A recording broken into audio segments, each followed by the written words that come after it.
out of compassion for the sake of this assembly and all living beings, please send a wonderful Dharma will to teach and guide us how to end birth and death, leave suffering and attain bliss, and quickly realize non-birth. Cùng thiên đại đức tặng thịnh, vì thứ pháp hội cập nhật thiết chúng sanh, tình duyên diệu vào luân giao đạo ngã môn, như há liêu sanh thoát từ ly cố đạc lạc, tốc chư vô sanh. How much of the blessed, noble, and perfectly enlightened one? Nam mô Sa Đan Thô Sư Chế Đô Ye A La Hơ Đi Sa Miao Sâm Pô Tô Xế.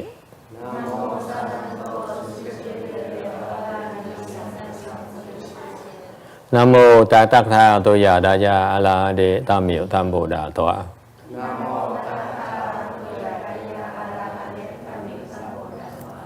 The unsurpassed, profound, subtle, and wonderful Dharma in 100,000 million aeons is difficult to encounter.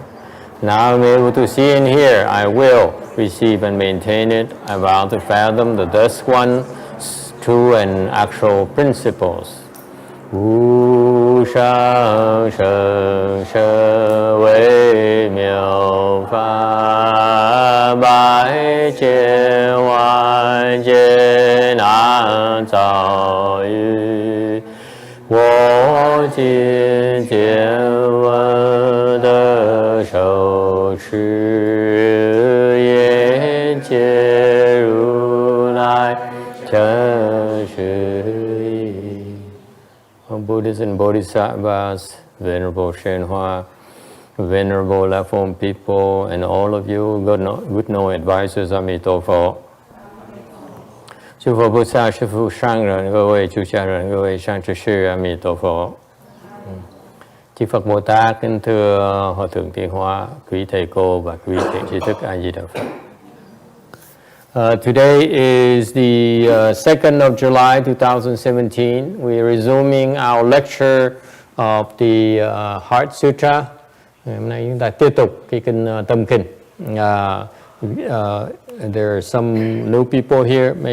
Có mấy người mới tới. So I'd like to spend a few minutes explaining to you our idiosyncrasies. Nói theo vài phút nói cái gì nghe ta sẽ làm cái chuyện này. What we do at our system is something called the requesting a Dharma. Trong hệ thống chúng ta thì có cái pháp gọi là pháp thỉnh pháp. It's the only place I know of that has this kind of Dharma. Thì cái hệ thống là cái hệ thống duy nhất mà thầy để ý mới có cái pháp như vậy. I've been to many temples, Vietnamese, Chinese, Taiwanese, you name it.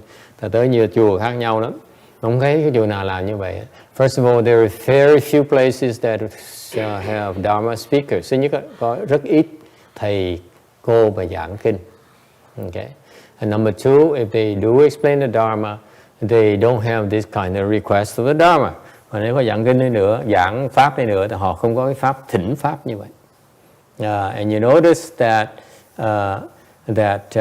this request Dharma here is, I believe, was crafted by my late teacher, a Chinese teacher. Thầy viết cái này là cái thỉnh pháp, cái pháp này của ngài Tiên Hóa, ngài đem tới xứ Mỹ này. And thank you very much.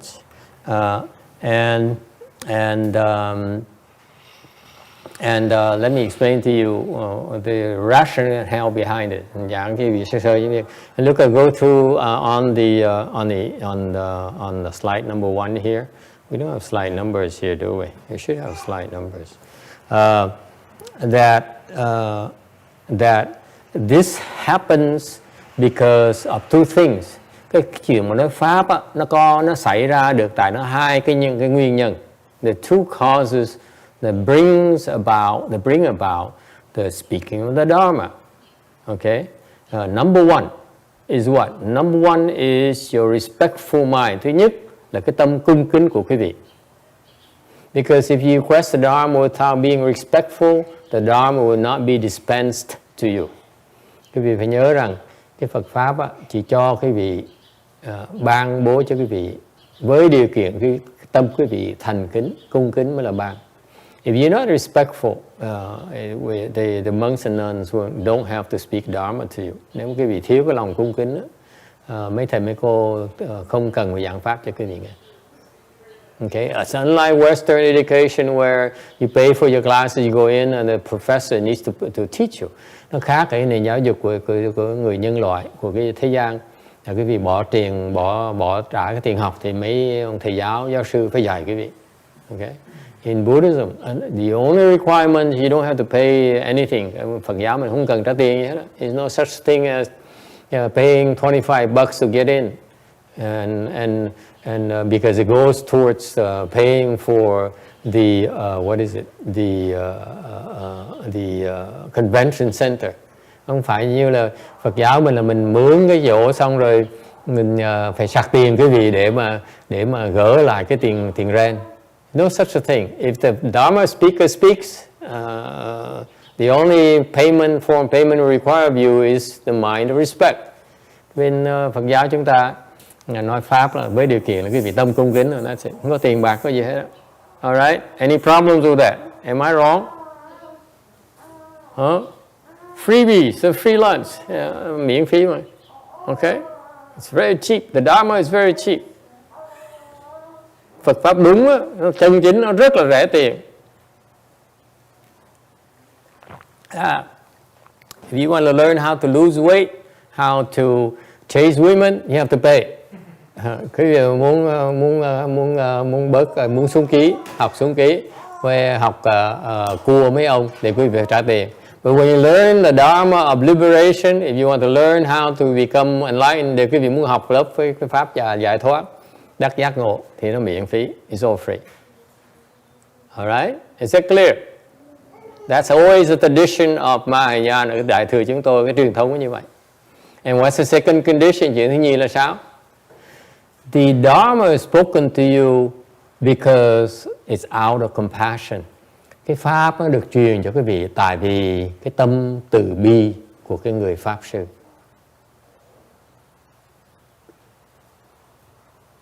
Okay, it's not to become more famous, không phải nói pháp để mà trở thành nổi tiếng hơn. Even though it helps, có giúp được một tí, nhưng mà it's not the main thing. Okay, what does compassion means? Compassion means that actually, if the Dharma speaker has no compassion for you, then the Dharma given to you is not as profound. Nói cách khác, cái người nói pháp mà cái tâm mà càng từ bi chừng nào, cái pháp càng thâm sâu chừng đấy. Okay, and that's what's wrong with the other Dharma speakers. Okay, you speak Dharma because you see so much suffering. Do nói cái gì thầy nói cái gì nghe. Mấy cái người pháp sư tao nói pháp cái gì tại thấy cái vị khổ quá mới nói pháp cho cái vị nghe. The Dharma masters speak Dharma to you because you see they hope to relieve your suffering. Okay? That's why they speak Dharma. Họ nói pháp tại họ muốn cứu khổ, cứu nạn cho quý vị.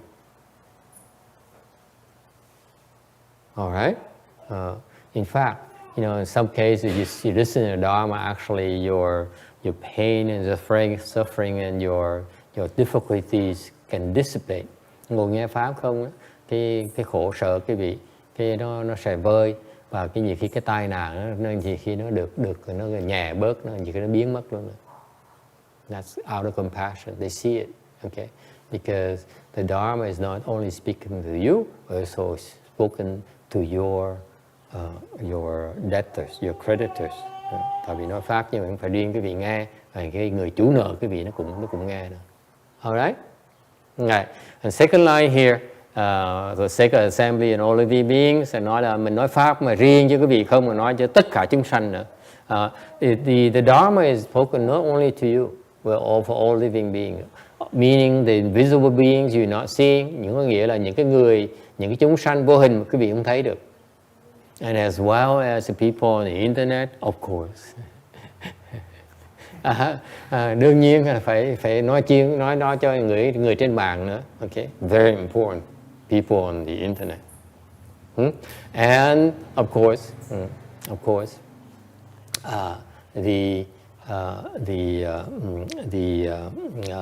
everyone else that in the future who were listening on the various means. Không phải Thầy Thiên, những cái người như ngài mà ngài Hòa thượng Thiên Hóa ngài nói pháp cho không phải riêng người có mặt ở đó, mà những cái người trong tương lai nữa. The great Bodhisattvas like Master Shen Hoa, they spoke Dharma for not only for the people present there, but also the people in the future. Okay? All right. And line number 3, turn the wonderful Dharma wheel to teach and guide us. Làm ơn chuyển pháp luân để mà dạy và hướng dẫn chúng tôi. Turn Dharma wheel is English parlance, jargon. Chuyển pháp luân là cái danh từ Phật giáo mình. It means please speak the Dharma to us, explain the Dharma to us. Okay, chuyển pháp luân chỉ là giảng gì, nói là làm ơn giảng pháp cho chúng con nghe. Okay, to teach and guide us, để mà dạy. To teach, dạy cái gì? Teach you something you don't know before, dạy cái gì quý vị không biết. Okay, and guide us, và hướng dẫn. What does it mean guide us? Hướng dẫn nghĩa là sao?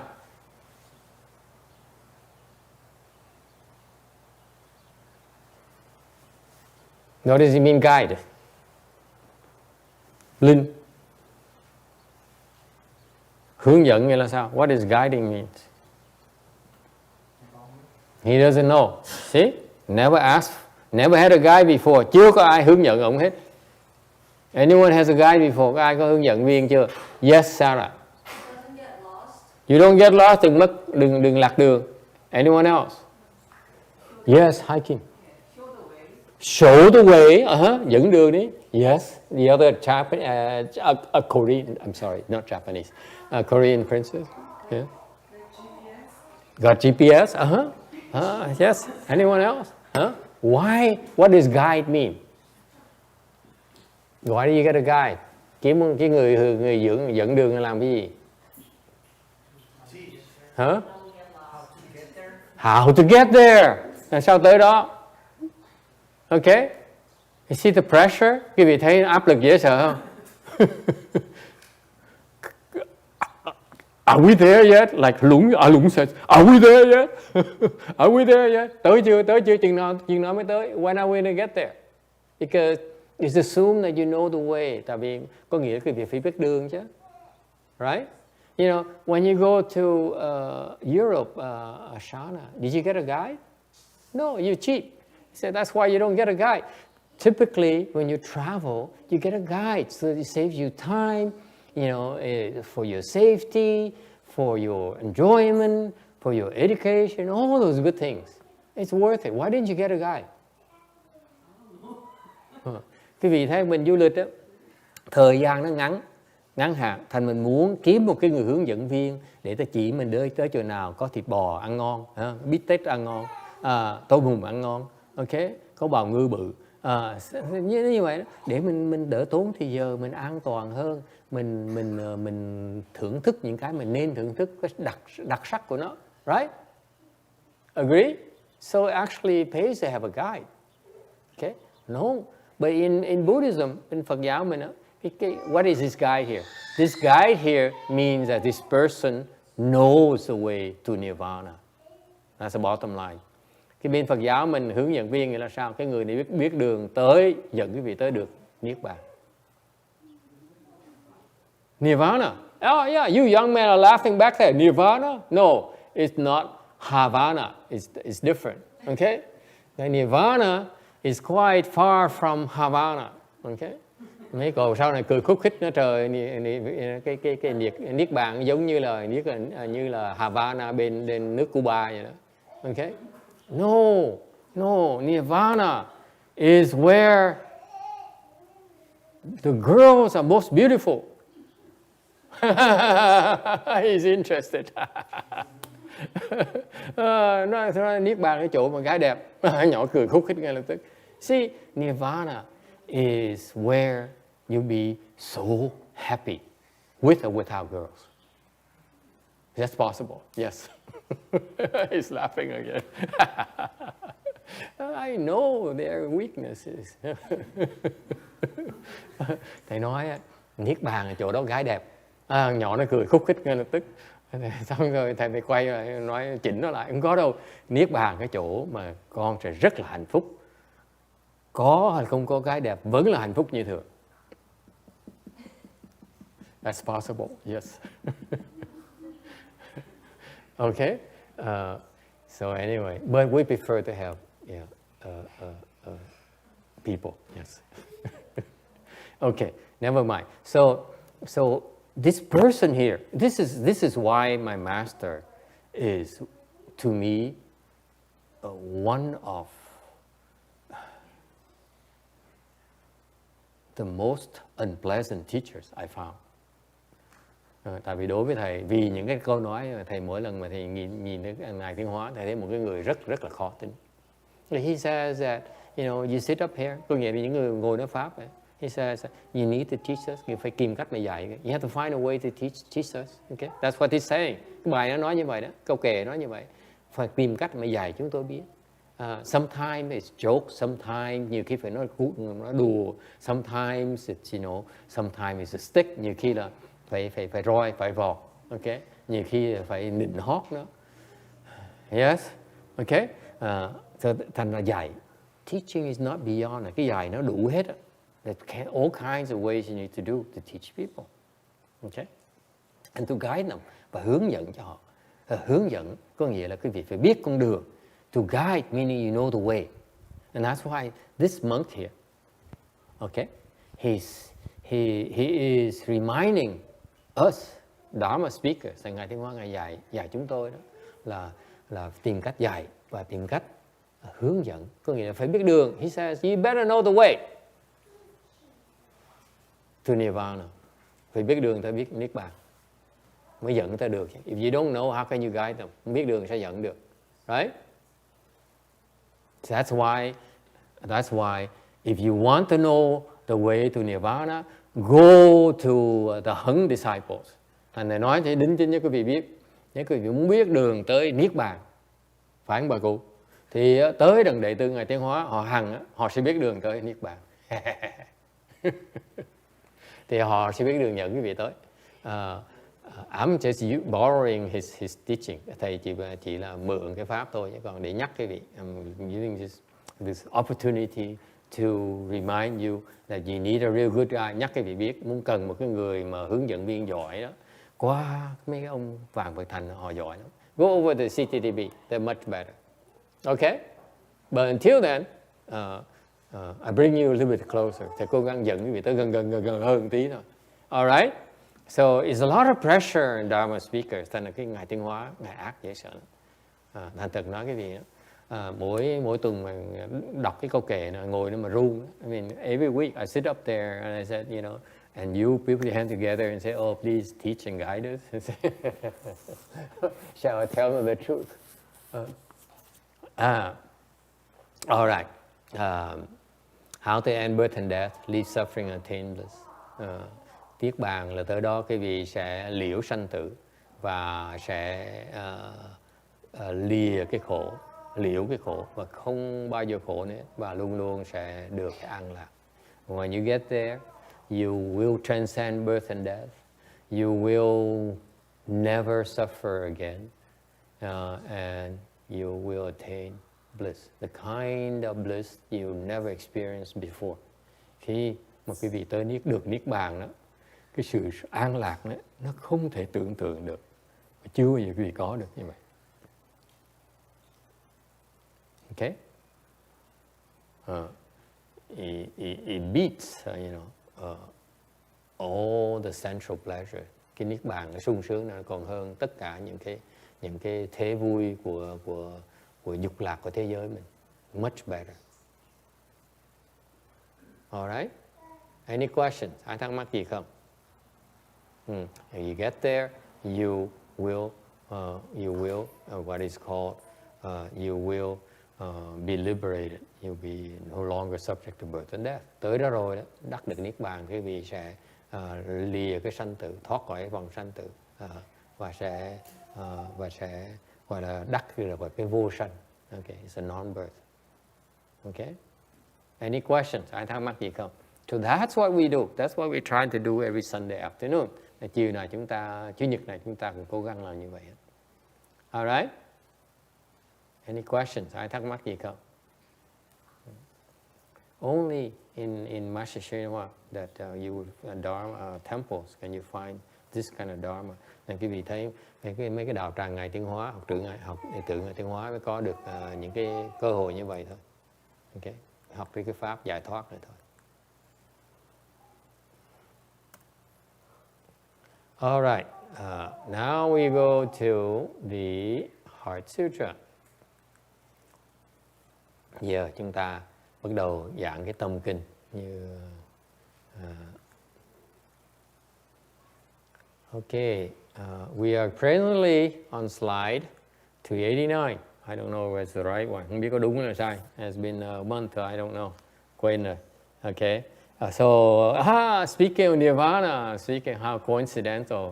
Cái chuyện nó cái hy hữu dễ sợ. Sáng nó nói Niết Bàn, chiều nó giảng thêm Niết Bàn. This morning somehow we mentioned Nirvana, and this afternoon we get to continue discussing it. Duyên hay thiệt. Fascinating. What a coincidence. Nirvana has 3 kinds. Như sáng nói sơ sơ rồi đó, Niết Bàn nó có 3 loại. Okay? Sometimes you get lucky. The first one is with residue. Thứ nhất, cái Niết Bàn, gọi là Niết Bàn mà có hữu dư. This is the kind of Nirvana that the two vehicles, the Arhats and Pratyeka Buddhas, can certify to. That is, they transcend the birth and death of the body. Bên cái Niết Bàn hữu dư này là cái loại Niết Bàn mà bên nhóm Thanh Văn là Bích Chi Phật và A-la-hán đó, họ đắc được. Họ chứng cái Niết Bàn này thì họ sẽ liễu cái sanh tử của cái thân của họ. Okay? Thì sanh tử cái thân nghĩa là sao? What does it mean that you transcend the birth and death of the body? Meaning that you no longer be born and in cycle of birth and death. Nghĩa là quý vị không còn cần sanh tử. You never have to go through birth and death again. Quý vị không bao giờ cần sanh tử nữa. Okay? You could choose to. Okay? Quý vị có sự lựa chọn. Quý vị có thể chọn làm sanh tử. Hoặc quý vị nếu không muốn sanh tử là không bao giờ sanh tử nữa. Okay? You can also choose to undergo birth and death again, or you can choose not to ever undergo birth and death anymore. Okay? That's what it means. Okay? The second Nirvana, cái loại Niết Bàn thứ nhì, is a Nirvana without residues. Okay? Cái Niết Bàn thứ nhì là loại Niết Bàn mà vô dư. What does it mean? Nghĩa là sao? The Arhats and Pratyeka Buddhas, bên A-la-hán và Bích Chi Phật đó, thì họ chỉ lo cái sanh tử của cái thân của họ. They are primarily concerned with the suffering of the body. So they want to transcend the suffering of the body. Họ muốn liễu sanh tử của cái thân này. So far so good. They're incredibly wise. Họ rất là có trí huệ. They realize that this existence is full of suffering. Họ thấy rằng cuộc sống nó toàn là khổ không. Okay? Young people, they don't realize they're suffering yet. Người trẻ thì không biết là khổ. Okay? The young ladies here, okay? Young men here, mấy người trẻ, you still are relatively happy. Okay? Họ trẻ họ chưa hiểu cái khổ là gì. Not until you become older and you have to be responsible for your own life. So khi lớn lên mình mới thấy là cái trách nhiệm của cuộc đời của mình. Okay. And then you be responsible for your family, phải lo cho gia đình của mình. Okay. And it's a lot of suffering. Nó rất rất nhiều là khổ. So the aha to realize that the human existence, secular existence, is so full of suffering. That's why they're not attached to it. Người A-la-hán Ngài thấy rằng cuộc sống nó khổ quá đi, thằng Ngài không có tham sống. Okay. And however, once they are certified to Nirvana residues, mặc dù Ngài A-la-hán đắc quả A-la-hán rồi đó, Ngài vẫn còn có một cái sanh tử. They still are subject to the birth and death. Ngài vẫn còn cái sanh tử của cái tâm của họ. Okay. The mind is still subject to birth and death. Okay. Cái tâm, we're not talking about your conscious mind. We're talking about the very low level subconscious, where they still give rise to these very subtle thoughts. Tại vì Ngài A-la-hán khi đắc kết quả A-la-hán với Bích Chi Phật rồi đó, thì mặc dầu họ không suy nghĩ nữa, on the surface they no longer think, họ không còn suy nghĩ nữa. They can sit there and they don't think at all. Họ ngồi đó, họ không nghĩ gì hết. Okay? Maybe they sleepy a little bit, nhiều khi buồn ngủ một tí thôi chứ còn họ không nghĩ. Okay? And they close their eyes. Ngủ gật, nhưng đều không có suy nghĩ. They don't think at all. Okay? Unlike the lady here who's worried about the daughter in Hawaii and so on. Những cái cô này lo suy nghĩ về biết con mình ở bên Hawaii nó ra sao, nó có hạnh phúc hay là không. Is she happy? Is she unhappy? You know? Or my daughter, can she make it to a good university? Hoặc cô nói là con gái tôi không biết nó không biết nó vào cái trường đại học tốt được hay là không. My God, you know. So you have these thoughts, these desires that arise, that make these thoughts arise in you. Tại vì quý vị còn những cái tham muốn, thành tư tưởng nó khởi lên. You still, normal people, ordinary people, they still have desires.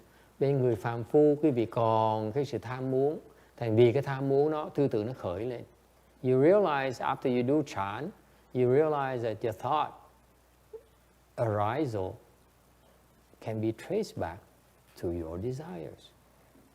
Thì quý vị khi mà tu thiền, quý vị từ tới trình độ cao rồi quý vị thấy rằng cái tư tưởng nó khởi lên đó, tại nguyên nhân nó là cái dục vọng của quý vị. Cái nguồn gốc của cái tư tưởng nó khởi lên đó là cái dục vọng của quý vị.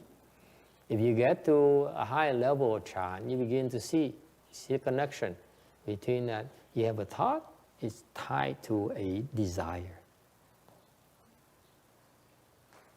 Okay? Mỗi tư tưởng nó khởi lên đó, là nó liên hệ tới một cái sự tham muốn của mình. Okay? You see this? Okay? And that's why you do chant. Thầm mình thiền như vậy. A young lady, you sit there. And then one day you see that, you know, quý vị sẽ thấy là nó có sự liên hệ giữa cái tư tưởng và cái dục vọng của mình. There's a clear connection between your thoughts and your desires. That's why you need to do chant to see clearly. Người thiền từ từ sẽ thấy được cái rõ ràng dễ sợ lắm. You don't see it yet, keep on practicing. Chưa thấy được, cứ. Can you see it? Anyone see it?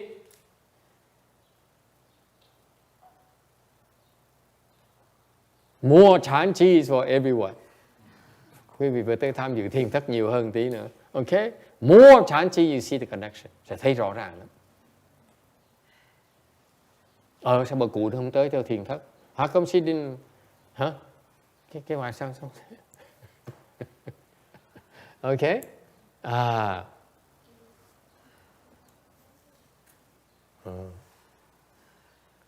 But before you can see the connection, you have to have no more leg pains. Muốn thấy cái đó, muốn thấy sự liên hệ giữa cái dục vọng với là cái tư tưởng mình đó, là quý vị phải không đau chân, ngồi không đau chân nữa. Okay, you have to sit there and have no more leg pains. Okay. Yes, sir. How do you cut it off? What? How do you cut off the desire? Why do you need to cut off desires?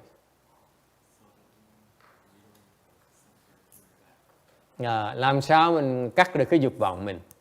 Where is the desire come from? Dục vọng nó từ đâu tới? Huh? Right?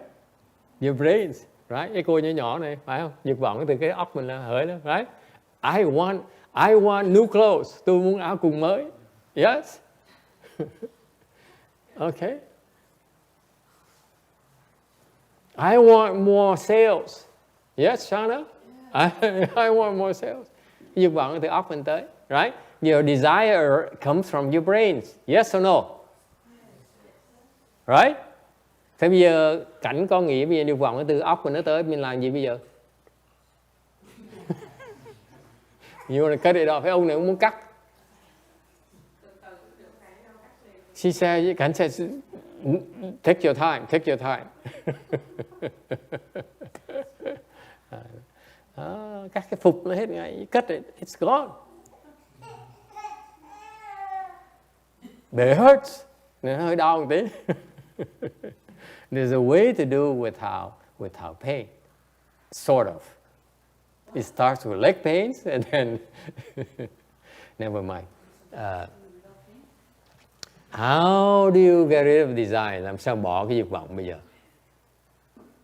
How? Please tell me. All the men are laughing. You crazy? You're getting rid of desires? Are you crazy? There's football. There is beer.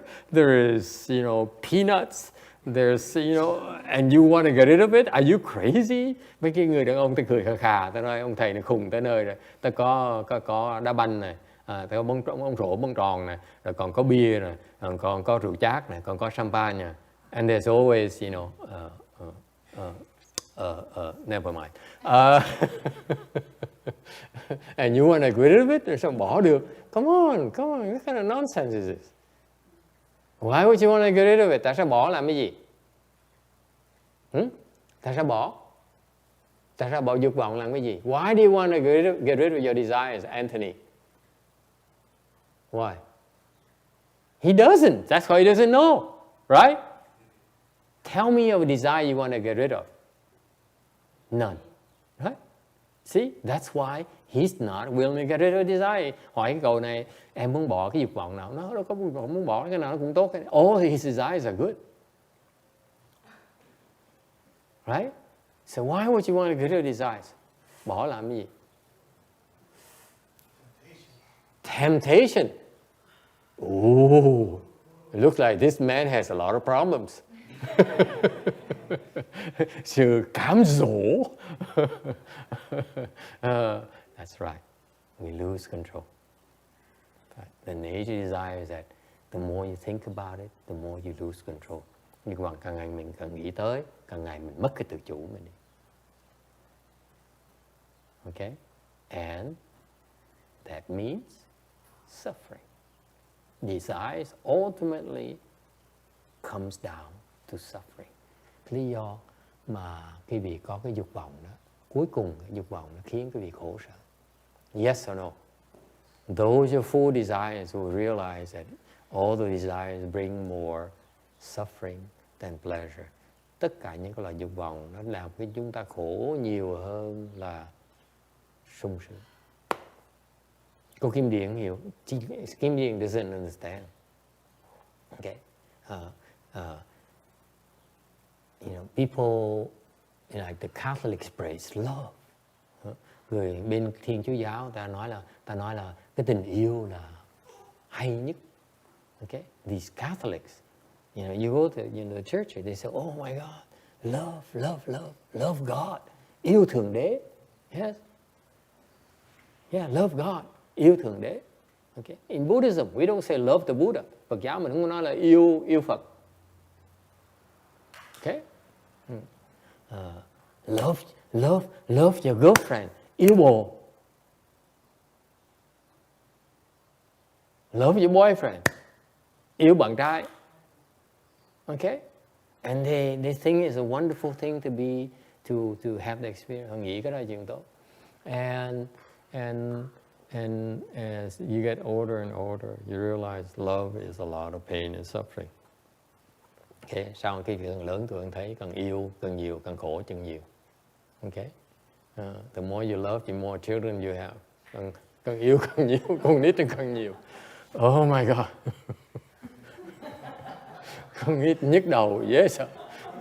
I don't know about you, but you know, children, you know, close your eyes a little bit, please. Lucky. This is kind of adulterating. Children are so much trouble. Con cái sao nó nhức đầu quá đi. Okay. Anyway, so in a short answer to your question is why? How do you get rid of desire? Sao bỏ cái dục vọng? Most people are able to get rid of desires once they realize desire is suffering. Cái điều đầu tiên hết á, quý vị phải thấy là cái dục vọng là cái khổ chứ không phải sướng đâu. It's not pleasure. Desire brings on more suffering than pleasure. Cái dục vọng nó đem nhiều cái khổ hơn là cái sướng. Yeah. Ask the ladies, hỏi những cái bà này. Okay? They're so happy when they fall in love. Khi mà họ yêu một cái là họ rất là sung sướng. Yes, they glow. Huh? Yes or no? Trời, mặt mày sáng, tươi tỉnh, đẹp như hoa hồng. Okay? Yeah. They glow. They're as beautiful as a rose in the morning. Okay? No? Never been in love like that? Oh, poor we. Yeah. So they're in love. Yes, Sarah. She has been like that before. I'm just wondering that no desire sometimes goes with laziness. How would you balance? No. You're talking about woman perspective, love, right? Or you're talking about men? It's slightly different.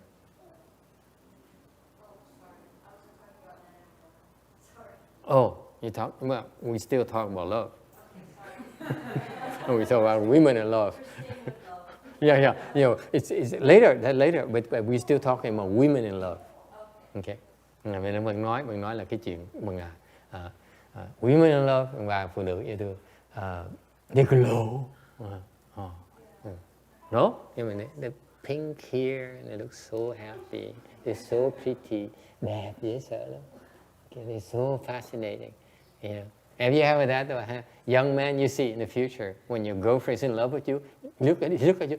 Oh. They're so happy. You know? That's how women are in love. And then what happened? They get married. Yeah, xong cưới chồng. And then what happened?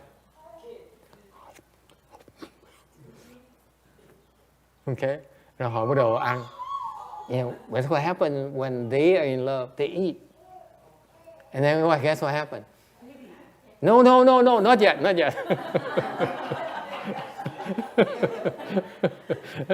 Thầy nói là bắt đầu là họ yêu đương, họ hồng hào đẹp đẽ như sự mắt phát quang, dục đẹp như hoa hồng. Xong rồi làm hôn nhân, cưới nhau. And then cưới nhau xong bắt đầu ăn nhiều. Okay. And then what happened, Alan? What happens when the women start eating too much? No, the men become unhappy.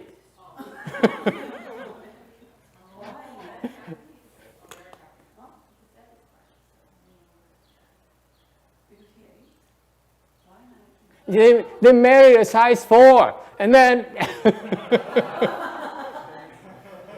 sorry. Thầy nó đùa cái gì chứ. You know a size 4 here, boys? A size 4. Walk into a female clothing store. Can I look at a size 4? And then ask, can I look for a size 10? I'm kidding, of course. I'm kidding. You know, thầy đang đùa cái gì chơi. So what happened is that, you know, the point I'm making is that love here, it changes from love, and then it changes to suffering, and then it goes back to love, and it changes to suffering constantly. Thầy nói tôi đùa cái gì chứ vui vậy thôi. Thì ra cái vị nhìn thấy cuộc đời của mình á. Okay? And look at the old lady back there. Như cái bà cụ kia, hỏi bà cụ chứ mà. When you ask her about her life, she said, I was in love, and then I learned to hate my husband, and I learned to live with my husband, because I'm, you know, have a family, have kids now. Này nọ. Cái vì thế, cuộc đời con người đó, phải không bà cô? Đầu mình yêu đương ổng á, rồi sau rồi mình she can't hear me. Anyway, so this love thing here, it actually it's nice when you're in love, but when you fall out of love, it hurts a lot. Okay. Sự thật là cái gì mà yêu thì rất là sung sướng, mà khi mà mất tình yêu rồi nó khổ dễ sợ. Yes or no? Okay. And you remember who remember more suffering? Sao cô? Sao vậy? Đừng nói chuyện yêu đương.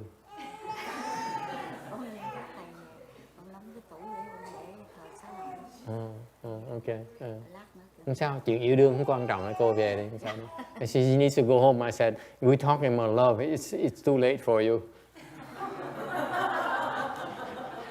Trễ rồi. Sư cô là trễ quá rồi. Không sao.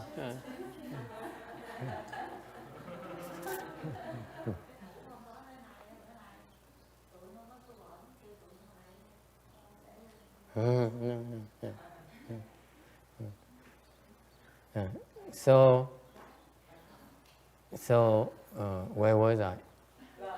Love. Yêu đương là we all wide awake, ai còn mắt mở thâu láo. Usually this time everyone even here, this guy even is awake. Master Xianche is interested. Usually he's like, and look at the guy back there. Xian cờ. Anyway, yes ma'am. Yêu nhau 3 tháng, lấy nhau 3 năm, sau đó thì nợ nhau 30 năm. What? Yêu nhau bao nhiêu? Yêu nhau 3 tháng. Yêu nhau 3 tháng. Lấy nhau 3 năm. Lấy nhau 3 năm. Nợ nhau. Nợ nhau 30 năm. 30 năm. 30 năm. So you love you love for 3 months. You get married for 3 years. You get married to 3 years. And you are like a burden of karmic things for 3 years. And you take on a mortgage. Xong mình phải trả tiền nhà.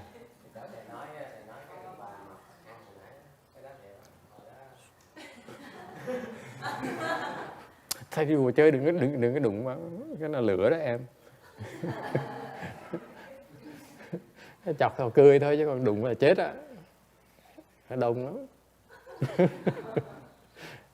Master Shintu is about to make more comments about, about food. And I said, it's not something you want to delve into because we are outnumbered.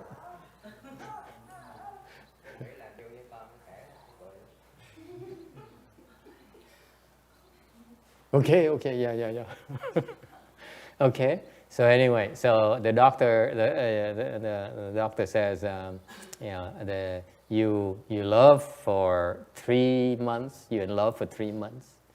You stay married for 3 years, and then you get into debt for 30 years. Okay, yêu thì yêu 3 tháng. Lấy nhau 3 năm, xong rồi nợ nhau 30 năm. Okay, all right. So, but so we talk about, we're going back to the point here, trở về cái vấn đề. When the first requirement is that you need to realize that this desire is undesirable. nói một cách đàng hoàng lại là cái vị bỏ được cái tham dục của mình là tại vì thấy cái tham dục của mình là cái khổ, nó không tốt tí nào. It's not good for us ultimately. Okay? You love for 3 minutes and you regret it for 30 lifetimes. Thầy thì hơn cái cô này nữa. Thầy nói là cái vị chỉ yêu nhau có 3 phút thôi và tiếc 30 kiếp. Yes? You have a question, ma'am? Yeah? You stay out of it. How do you get out of love? I'm the last person who want to ask because I'm very, very abject failure.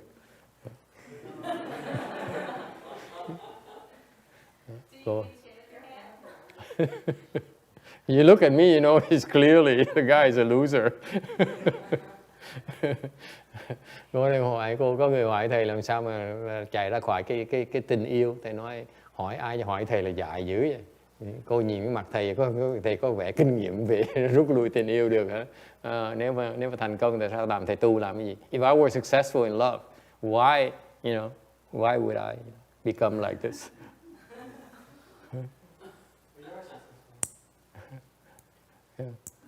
No, I'm not successful in love or getting out of love. Okay? Anyway, so you have to realize that love actually is overrated. The desire is overrated. Từ từ quý vị sẽ thấy là cái tham dục á, nó không lợi cho mình đâu. That's when you're on the road to be able to get rid of it. Thì quý vị mới bắt đầu thấy được như vậy, mới bắt đầu có cái cơ hội để mà gạt bỏ cái tham dục của mình. Until you see that, until people tell you that, you know, they see that, girls, pretty girls, nói mấy cô, gì đâu mà hay ho, right? And until you see that, okay, you have no chance, okay? Because reality is that we cannot convince ourselves it's not good for us. Cái sự thật là mình không thấy nó có hại gì hết. That's why you can't get rid of it. If you see it's harmful to you, then you're able to get rid of it very easily. Khi mình thấy nó có tai hại, quý vị sẽ bỏ được. Okay? So in Buddhism, bên Phật pháp mình, you know, the reality is that you are not willing to let go until you experience pain from that. If you suffer from it, you suffer from it. Phật giáo cái thực tế quý vị sẽ biết là quý vị không bỏ nó được trừ phi quý vị thấy khổ vì nó mới bỏ được.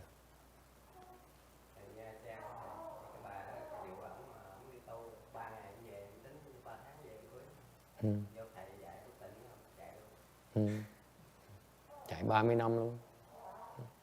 Okay? Does it help?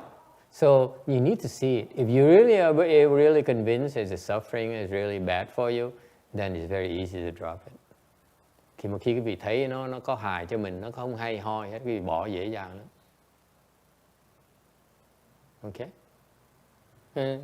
Just like in the future, you love this girl here, then you find a better girl, you can drop the first one very easily.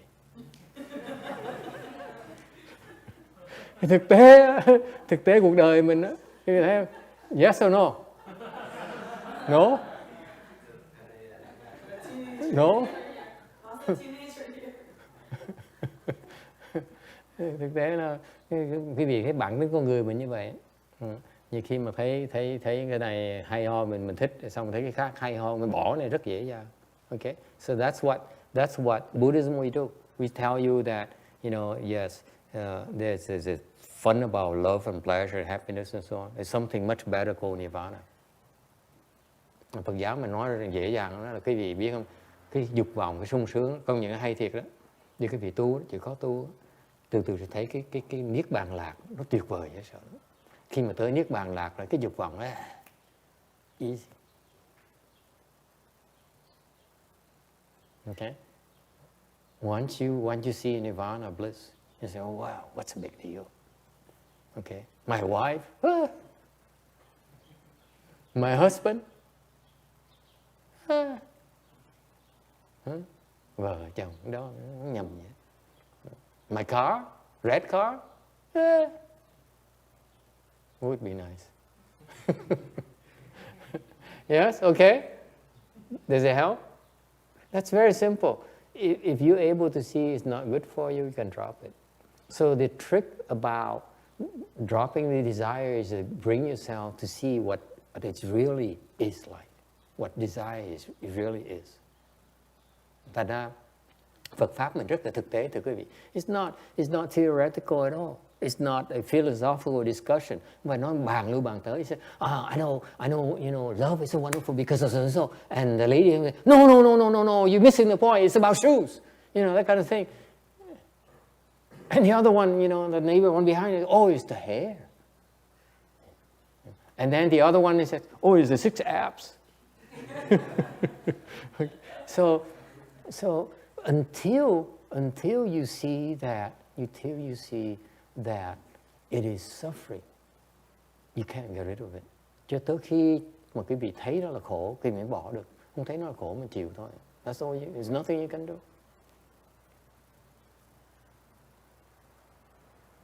Okay? Nothing the Buddha can do for you. Phật cũng làm điều gì quý vị đó. Chịu thôi.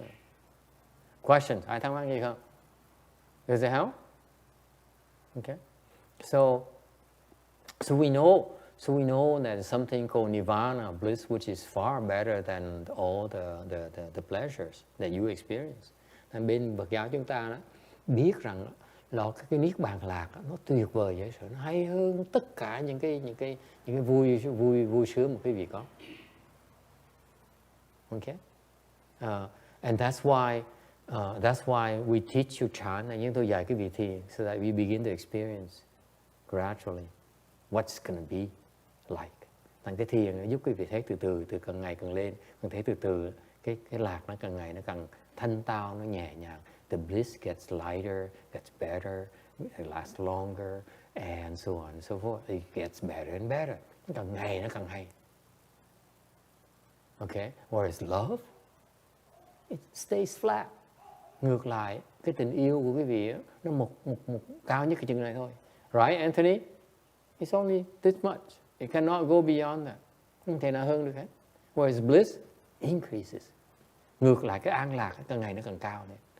When you get to Nirvana, to number 2 here, no residue, it's much higher than Nirvana with residues. The bliss. Cái lạc của cái bên mà niết bàn mà vô dư nó còn cao hơn là cái niết bàn hữu dư. Much higher.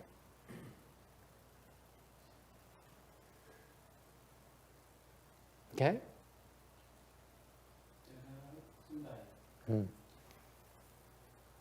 Về cái định vị của cái niết bàn là như con người thì nó phải đi tới một cái cảnh giới nào mới định nó cái giới là giới niết bàn. Thì muốn tới niết bàn đó, là phải tới cửu định mới thấy được cái niết bàn hữu dư. The question is, how do you get to this nirvana with residues? I said, to get there, you need to practice, have some spiritual practice until you reach 9th level of samadhi. Then you will experience it. Until then, it gets better and better as you meditate. It feels so much better than before. Rồi, thành câu hỏi là làm sao tới cái trường hợp nào mình mới thấy được cái niết bàn lạc đó. Thầy nói là muốn tới thấy đó phải thấy cửu định đó. Bởi vì là mới bắt đầu hưởng được cái niết bàn lạc. Thì nó rõ ràng lắm. Cái nào quý vị tu thì càng ngày cái công phu, cái định lực quý vị càng ngày càng cao, quý vị càng thấy an lạc càng hơn. Okay. Từ từ thấy. So actually, you don't need to get nirvana before you're able to let go of your desires. Thực sự quý vị đâu cần tới niết bàn, bắt đầu bỏ được những cái tham dục của mình. Okay. All right. Any other questions? Ai thắc mắc gì khác không? Yes, ma'am.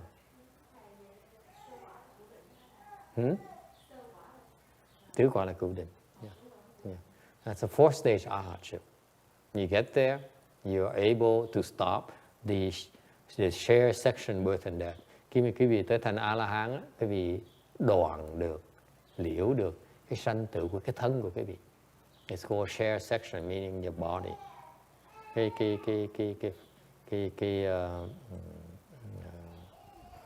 Phân sanh sự, cái phân thân sinh tử. Okay. Meaning you put an end to the birth of your body. But it turns out at that stage here, you still have very subtle thoughts in the background. Okay. Mặc dù như vậy, người A-la-hán vẫn còn cái tư tưởng nó rất là vi tế, nó ngầm ở dưới. They can't see it, họ không thấy được. Okay. And that's why you need to go to the Bodhisattva level. Quý vị phải tu tiếp cho tới trình độ của A-la-hán, của Bồ Tát rồi. Then you put an end to all that subtle thoughts. Lúc đó quý vị ngừng lại tất cả những cái tư tưởng rất là vi tế đó. Yes, Sarah, you had a question earlier about something. Desire and laziness. How does it? Because if you don't have a desire, you might appear to be like in normal life. Mm-hmm. If you don't have a desire, you might look lazy. Well, we're talking theory here.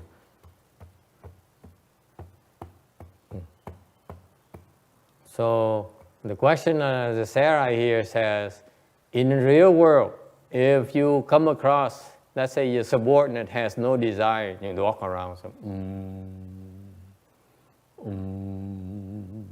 or someone walk around with,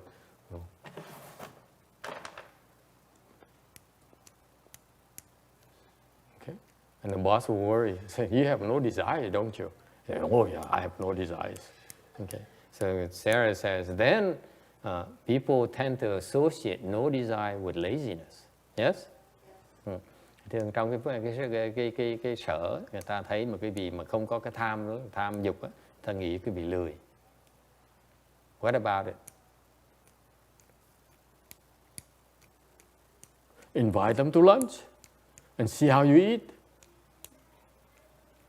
No?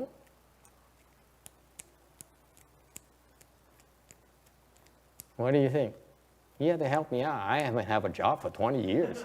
Đấy, cái việc giúp thầy một tí đã 20 năm thầy thất nghiệp rồi, còn sao mà thầy trả lời mấy câu hỏi nữa được? Yes? Thầy con thấy không có gì ra là cái người vũ cơ đó, họ rất là có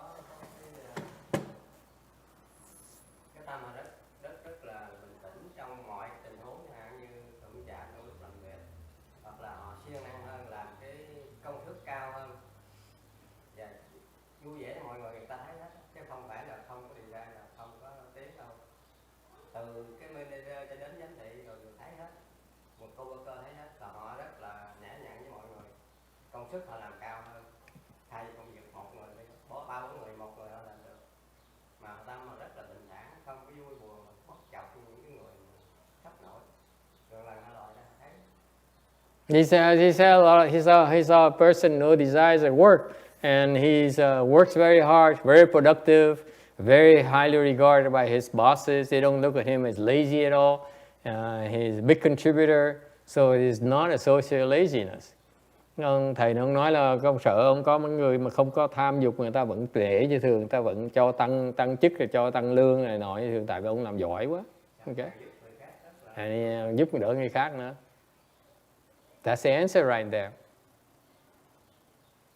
You got it? What's the answer? Nghĩa là sao? What does it mean? Just do your best without having so much desire. No. What else? What does it mean? Nghĩa là sao? When you talk about desire here, để nói cho rõ, this is why, you know, this is why you should not be confused about these things. Quý vị đừng có hiểu lầm những cái chuyện này. When people talk about desire, em nói về cái vô dục, cái dục vọng. Okay? It's because there is an ego that desires. Khi nói dục vọng là nói về cái bản ngã nó tham muốn. Right? He says, I want to be rich, tôi muốn giàu. I want to be famous, tôi muốn nổi tiếng. Okay? I want to have 3 girlfriends. Tôi muốn có 3 bồ. You know, the guy is still laughing. You like this lecture, don't you? How about 4?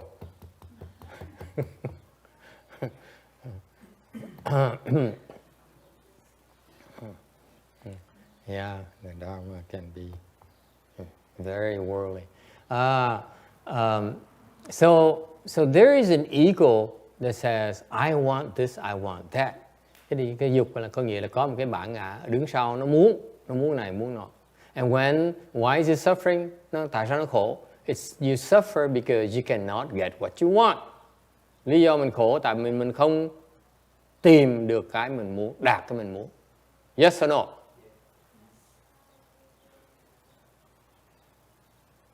Right? So there's an ego that is unhappy when his desire is not met.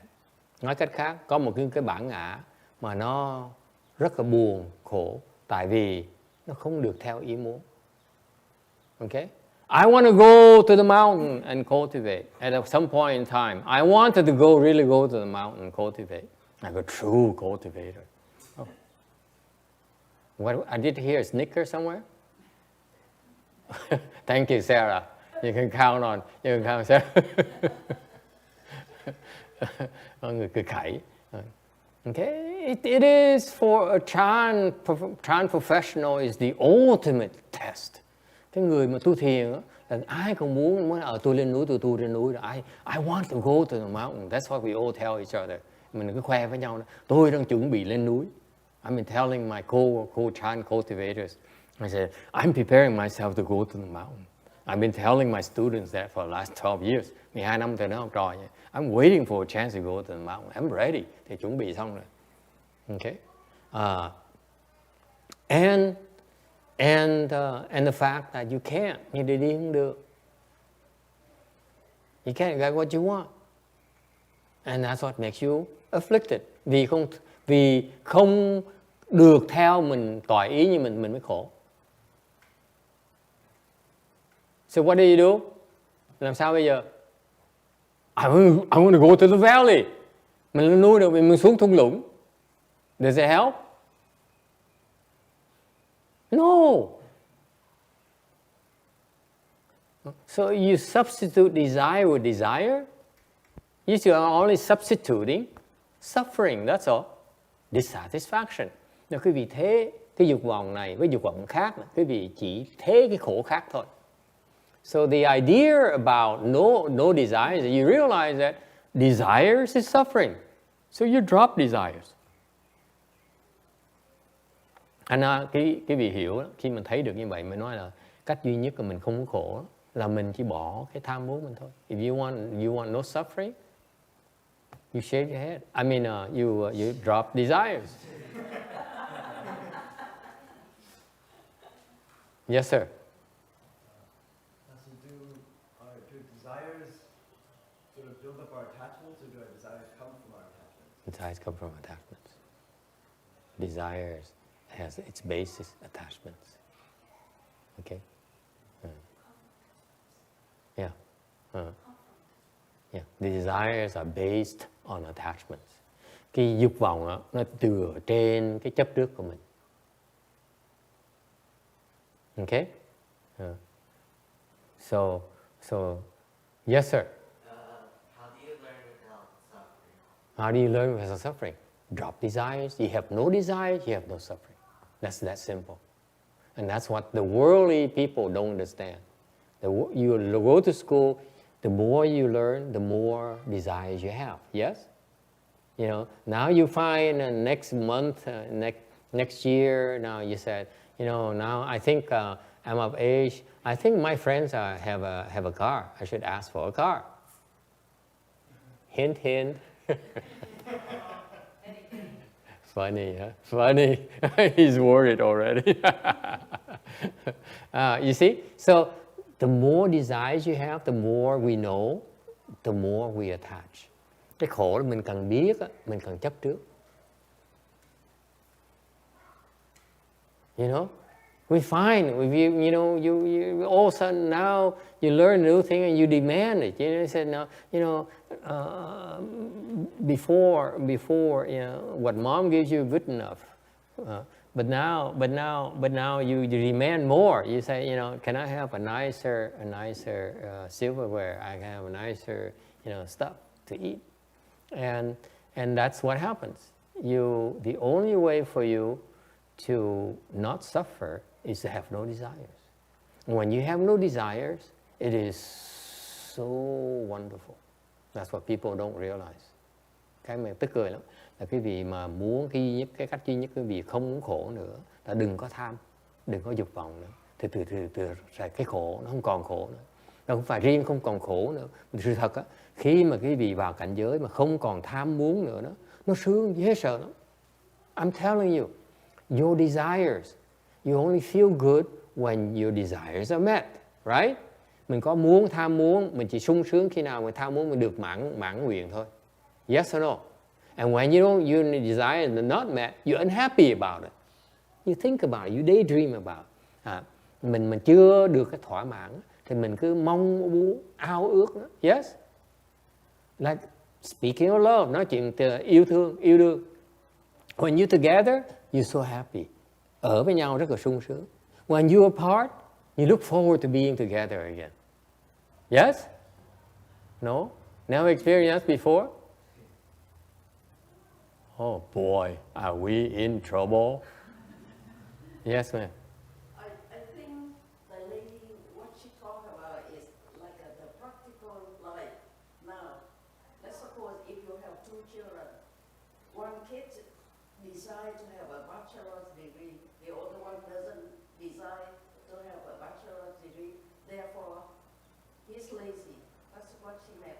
But the desire in the practical life, okay, I want to get a degree, I want to earn a living. If I'm not achieving it, I'm lazy. That's what she meant. No, not at all. You agree or disagree? Don't be polite, it's okay. We can disagree with her. Don't be so polite, Sarah. No, I myself is confused as to Okay, let me explain to you. I'm getting that. I thank you for bringing it back to reality. I'm thinking about love and I got sidetracked.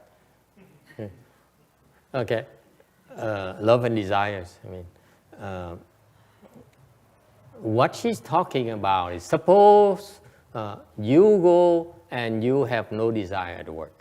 Okay, mình làm việc mà mình ví dụ cái cô này nói ví dụ tới sở mình không có tham muốn gì hết. Là Cảnh, for example, you know Cảnh, look at her. She has no desires at work. Yes or no? Đúng không? Tới sở làm đâu có ham muốn gì đâu. Đúng không? Không muốn gì. You want to look at her and say, Cảnh right there. The count, one black, two black. Okay, that one right there. You look at her, you say, she goes to work, she really have no desires. She doesn't need to say, I need to make a lot of money today. Not for her. Cái cô này, cô đi làm việc, đâu phải cô nói là tôi ngày tôi phải làm được nhiều tiền tôi mới vừa ý. Đâu có. Làm thôi, right? She works. Hả? What? Sao biết được? She said, how did you know? I'm your teacher, I'm supposed to guide you. Thầy nói là thầy của cô. Thầy phải dẫn đường cho cô chứ. It's so easy. Even she sits there, I can tell she has no desire even to go to Nirvana. Thầy nhìn cái mặt cô này giảng về Niết Bàn, nhìn cái mặt cô rầu vậy sao nói cô này cũng không muốn đi Niết Bàn luôn nữa. You call her lazy?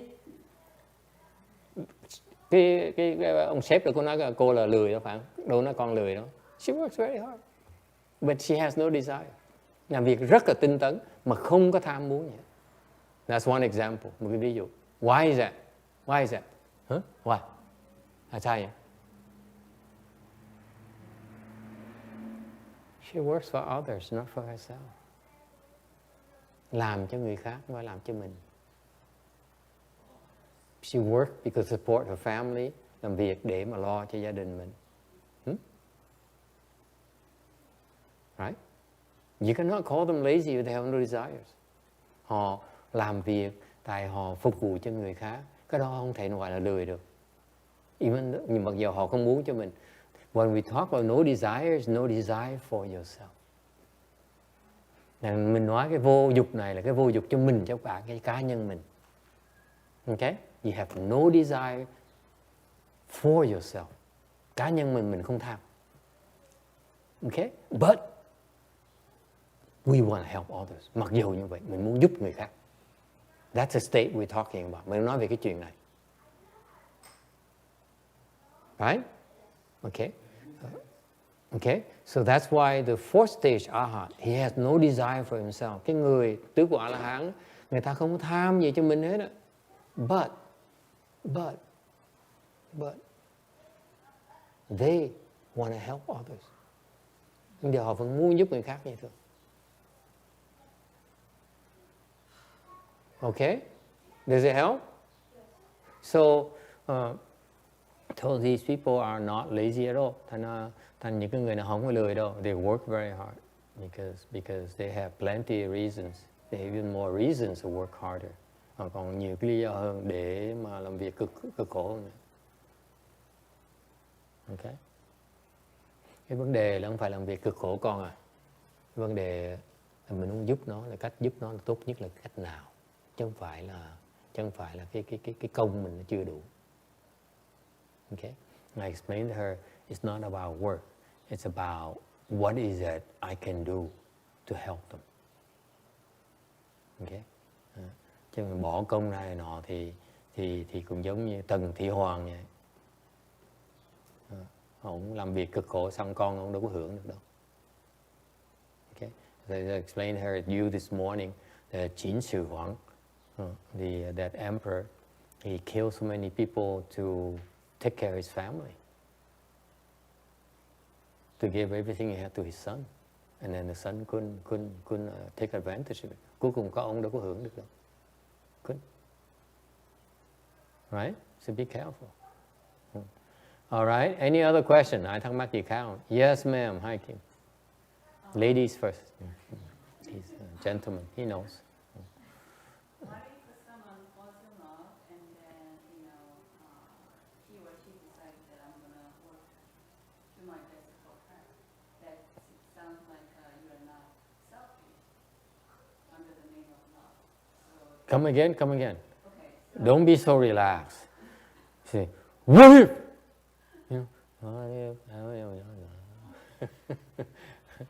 Yes. Too much time for you. I would recommend you slow down a little. Okay? Cái cô này thiền quá, bây giờ nói là...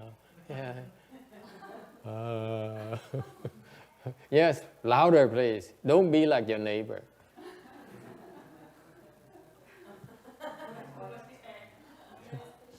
Okay, if, let's say someone falls in love with someone, Yes. and a man, and then, A woman falls in love with a man. right, and then she, it's a desire in the beginning, but she realized that, she want to sacrifice her life for The man. man. Oh, wow.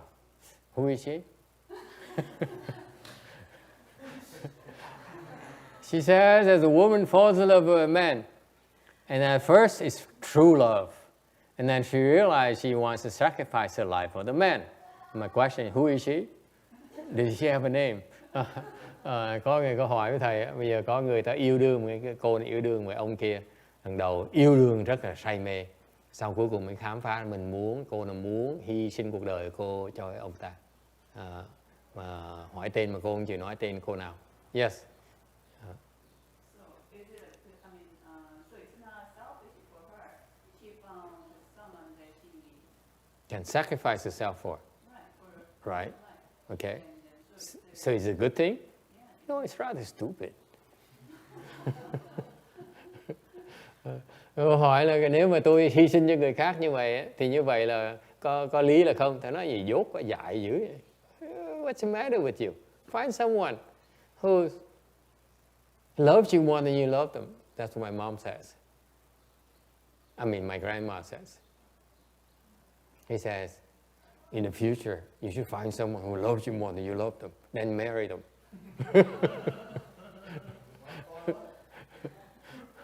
That's the best piece of advice I've had. Probably I couldn't find anyone like that. Bà nội thì dạy thầy, sau này mí mà lợn lên, mí kiếm vợ mà vợ thương mí hơn, mí thương hẳn, thì cưới hẳn đi. Nó là vợ,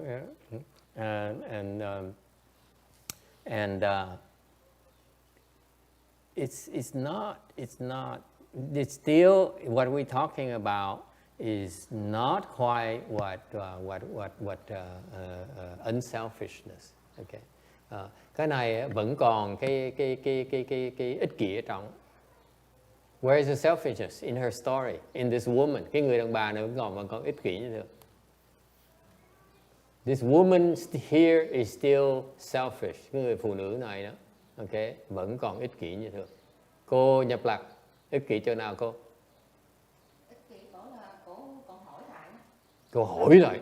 Dạ, con nhất định là cái con không cần hỏi. Không cần hỏi. She says, will you she says, ruler says, will you reciprocate my love to you? Okay? Anyone else? Yes, Sarah. I guess the choice of word when you use sacrifice, that means like, is that any kind of soften? Close, very close, dear. She's my favorite when I say. Yes, sir. There's still an I in there. There's an I? Yeah. Where? Hôm nay vẫn còn mắt đâu, mắt nào? Which eye? Self. The self. Why didn't you say earlier? These Germans. Close. A little bit closer. I favor men over women. Ego.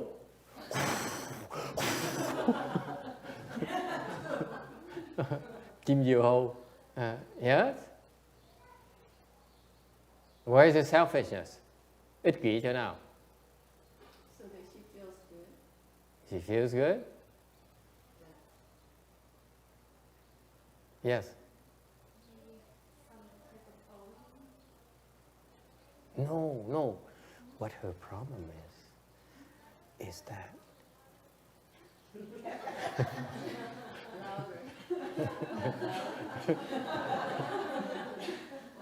can we speak in public? We don't have names yet, right? She hasn't revealed who it is yet. He hasn't revealed herself yet. Names yet. It's selfish because she wants to sacrifice. It's not I, it's a she. You're wrong. There's a difference. It's a she. She says, she.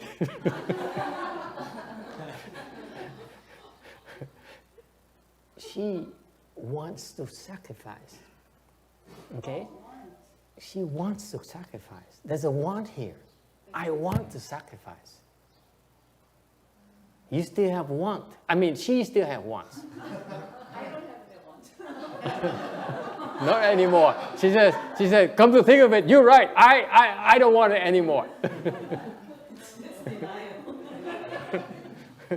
Từ vạch đuôi chuột ra hết.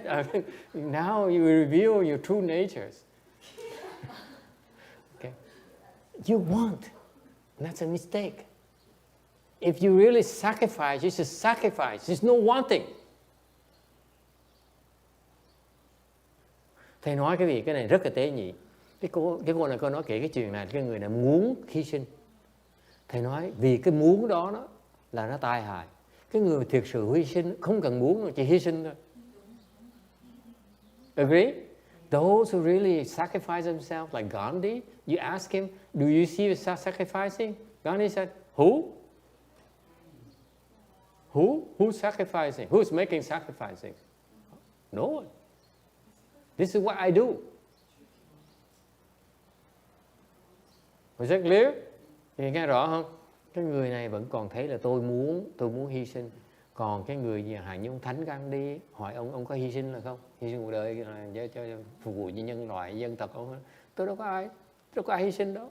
Tôi đâu có hy sinh đâu. It's no sacrifice. Okay? Oh, she disagrees. Yes. So if I change the word instead of sacrificing, if she want to help again. It's better. I agree. It's slightly better. Without expecting anything. Without expecting anything. Right. Yeah. That's even better. Right. Go on. Are you done? Yeah, so at the end, from outside, it's the same behavior, but what is her intention that separates, her own desire from... No. What's wrong with her now? What's wrong with her now? You have so much to learn, girl. Okay, we first of all, this woman is very good. She says, I don't want to help anymore. I just help. Yes? I want to know. You not being honest. In the future, Cô này nói bây giờ thầy nói có lý, bây giờ tôi chỉ không muốn nữa, tôi chỉ giúp thôi, chứ không muốn nữa. Cho nó cô xả với tôi. Okay. Deep in your heart, but you're not going to say it. Yes? It's dishonest. Shame on you. You don't try to fool your guide. You don't say, hey guide, I want to go to Los Angeles. Actually, you really want to go to New York. Can't do that. Okay? It's not fair. You should pay double. Never mind. okay. Confusing because, in helping him, that doesn't mean that I impose my will on him. I can, ultimately, I can listen to him and then what he wants, and then I can guiding him and helping him. Mm-hmm. And so that is okay then. Yeah, it sounds good to me. Okay, next. It's almost impossible, but if that is, Yeah, work on it, okay? Keep working, keep at it. Meditate some more, my dear. Thiền thêm đi. There's a question here. It will be forever. I mean, it's going to take forever. Yes? You have a question? Oh, yeah. Yeah. What is the difference between desire and motivation? Desire and motivation. Okay. Again, desire. Usually when we talk desire actually, when you desire something, is for yourself, to make yourself happy. Okay? What this unnamed person here, over there, okay? He says, I have no desire for myself. I only desire to help my ex. I mean, my man. Okay. Cái người này nói là tôi không muốn là tôi không muốn là gì cho tôi hết, tôi chỉ muốn giúp cái người chồng của tôi, chồng cũ của tôi thôi. Okay. Yeah. Okay. Actually, you really believe that? Quý vị tin như được không? What I'm hearing is that I want to help myself. I'm not helping my ex. I'm helping myself. Because it makes me happy to serve my ex. I feel compelled to do that. I want to do that. I want. Huh? Okay. So there's still an I here who's driven by desire. That's why she suffers so much. Quý vị thấy không? Cái người này nói là tôi muốn giúp chồng cũ tôi. Okay? Nhưng đều xong thầy nói là cô muốn là cô chết rồi, nhưng mà nói thôi tôi không muốn nữa, tôi sẵn sàng giúp đỡ. Thầy nói là cô nói gì đó không quan trọng, cái quan trọng nhất là cái tâm cô đó vẫn muốn như thường.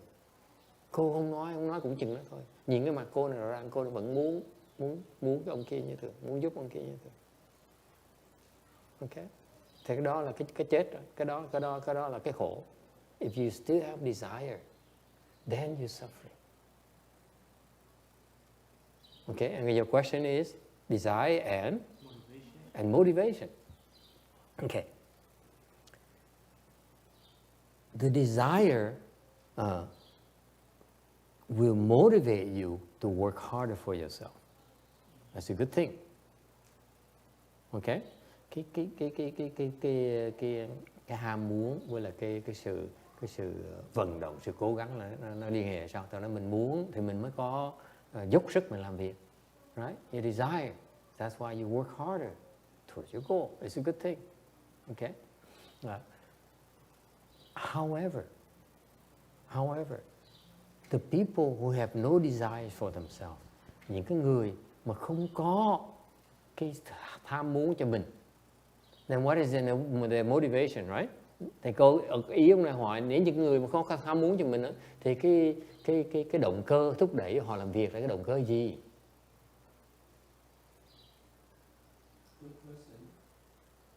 Yeah. One hard question at a time, my friend.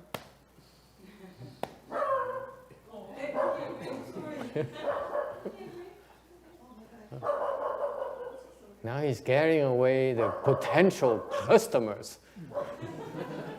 Just kidding. It's okay, let him be. Let him be. Just don't feed him tonight.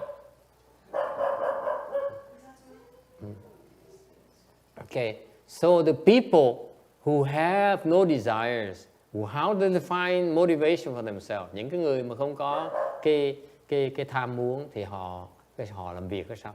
Làm sao họ có cái động cơ thúc đẩy họ làm việc bây giờ? How? Yes. Con nghĩ những người đó là họ có một lòng thương bao la, cho nên họ mới không có động cơ, kiểu như là họ vẫn làm được việc nhiều nhưng mà họ không có sự ham muốn gì những điều đó trên cuộc sống, họ vẫn làm việc nhiều. This is the first timer, so special bonus. Very good. Exactly. Okay, she gets it. Okay. Nói đúng, nói rất là đúng. Thiệt ra những cái người mà không tham muốn cho mình, mấy người đó làm việc dễ sợ lắm, động cơ khiếp lắm.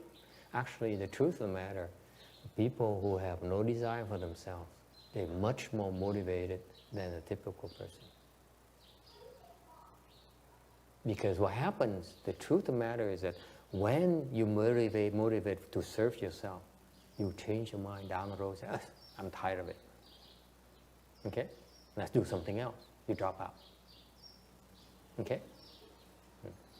Thì thật là khi mà nếu mình tự làm để phục vụ cho mình theo cái nguyện vọng của mình đó, thì quý vị có sức làm việc thiệt, thì trong tương lai cái việc sẽ đổi ý mà quý vị sẽ bỏ cuộc. Okay? Tại vì cái bản ngã cái việc nó đổi ý rồi. Because your ego says, I want something else. That's why you drop out. Mà quý vị bỏ cuộc. Whereas when you're motivated by others, ngược lại khi mà quý vị cái động cơ thúc đẩy quý vị do người khác á, because others needs, not your needs, nhu cầu của người khác chứ không phải nhu cầu của mình, then your drive is much bigger and much longer lasting. Thì lúc đó cái động cơ thúc đẩy quý vị nó mạnh hơn và nó rộng hơn nhiều. When let me clarify this for you, that's why she's absolutely right. And he go, I'm only explaining elaborate on what she meant. Cái cô nói thì chị giảng theo cái ý của cô rất là đúng. Okay, what happened is this, and she touched on a very important concept. Cô nói một cái quan niệm rất là quan trọng. When we talk about no desire, khi mà quý vị nói về vô dục, okay, it means that you don't discriminate anymore. Mình không phân biệt nữa. Is it clear? Not clear to you? Quý vị cũng thấy cái đó. Can't you see that you have no desire, you have no discrimination? Quý vị cũng thấy được rằng không có tham thì không còn có sự phân biệt nữa. Can you see that? Right? For example, ví dụ, okay? If you still have discrimination, nếu quý vị còn cái phân biệt, nhà như say, I desire to have this for my dog. Tôi muốn cái này cho con chó của tôi. And not her dog. Không phải con chó của người kia. You see that? That's desire. I want this. When you no longer discriminate, okay, then everyone you desire for everyone. Khi mà quý vị mà không còn phân biệt, không còn cái ngã nữa, thì quý vị lo cho tất cả mọi người và lo cho mình nữa.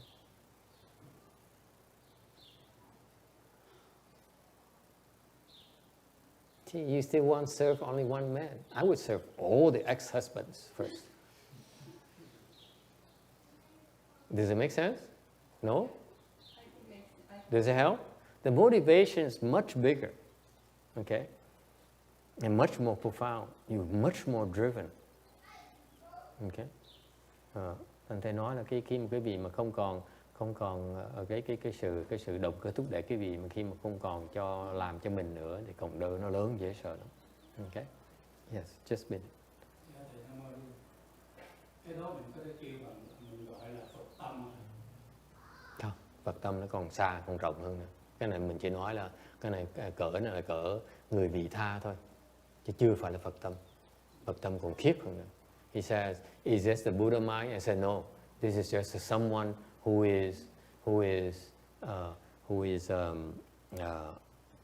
operates for the sake of others. I'm not only talking at that level. The Buddha's level is something I don't understand. I know it's unlimited. Nó khiếp dễ sợ. Cái tâm không thể tưởng tượng được, bất khả tư nghị. Okay? And some, in the future, you learn more, you see that it's much vaster than that. Nó còn rộng hơn nhiều nữa, rộng hơn không thể tưởng tượng được. Okay? Yes, going back to you, my dear. It'll be ideal if if I'm not married, I was married to someone and then had a baby, but it happened already.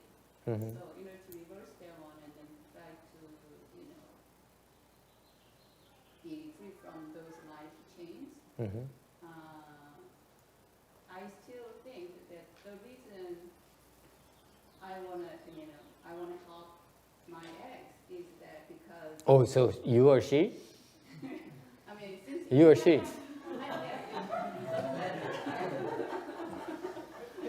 Thank you. You remind me. I didn't even think about that, but it happened. So ultimately. I'm so sorry. I reveal your identity. You guided me into this one.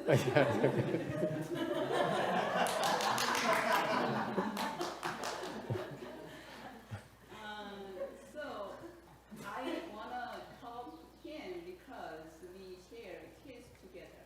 Yes. And then I'm not in a position to help other people, but I in a very selfish mind, I feel like, if I at least help two kids, two human beings in this world, Uh-huh. that's the beginning of good act of I goodness. agree. It's very good start. Okay, my feeling. So, in that term, if I'm really, if I can, I want to detach my attachment, to my kids, and then let them be on their own, and then get enlightened. That is my, my desire. Mm-hmm. And then in the turn, if I can influence or help Mm-hmm. my ex, Uh-huh. then they're gonna grow faster in terms of Oh, yeah. Why do you go so hard? Send an appeal and let Amitabha Guru take care of it. No, it's too complicated. So complicated. I'm kidding. But I see where you're coming from. Okay, let me give you an analogy. Okay, câu hỏi nó hơi phức tạp, chứ mình đụng vào cái đời riêng tư người ta, mình nên đụng mà. You should not go to delve deep into people's private lives. Okay, it's not.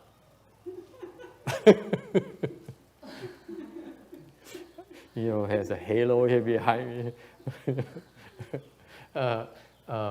Không nên vào chi tiết cuộc đời riêng tư là quá. I mean, I use it for fun, but it gets to a point where it's better to talk in general terms, and you understand what I'm going to get at. Thì bây giờ phải nói một chuyện tổng quát thôi, quý vị nghe quý vị sẽ hiểu. Okay. A lot of my students, including myself, người xuất gia như chúng tôi đó, okay, our families blame us. Gia đình chúng tôi trách chúng tôi. Why are we so inferior? Tại sao chúng tôi bất hiếu như vậy? Why is so inferior? Meaning you still have living parents who need you. How can you abandon them and you know, and shave your head and you know and live such a selfish life? Tôi nói là tại sao chúng tôi quý vị cha mẹ còn sống, mà tại sao quý vị cạo đầu đi sống chỉ cho mình thôi, không lo về cha mẹ mình? How can you be so selfish? How can you possibly become enlightened? Làm sao mình có thể giác ngộ được? Yeah? Fair question. Yes? Who said yup? First time I forgive you.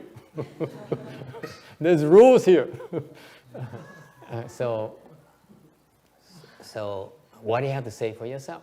What do we have to say for ourselves? Okay? And I teach them. I said, this is what you tell them. And it didn't quite work. I said, we are abandoning two parents. Chúng tôi bỏ rơi hai cha mẹ. But we are to serve 10,000 parents, để phục vụ cho 10.000 cái vị cha mẹ khác, including those two. Trong đó có hai người đó luôn. That's what we're doing. Chúng tôi làm như vậy. You see the analogy? You say, I'm limited. And you can say, oh, but you're limited. You can't serve them. Okay? No, we're not limited. We serve them the best way we can. There's no limit. It's not limited. It's no unlimited. We just try our best. That's all we have. Sometimes all we have is one prayer. Sometimes we don't eat, so that, you know, maybe the blessings from eating here dedicate to you. That's why these people fast. They're supposed to do that. Oops, I didn't tell them. When you don't eat, you can say, for my abstinence here, for my suffering from abstaining from food, I'd like to dedicate to my wife, my lovely wife. Okay? So that she has food, and she has great food and good food the rest of her life. You can do that.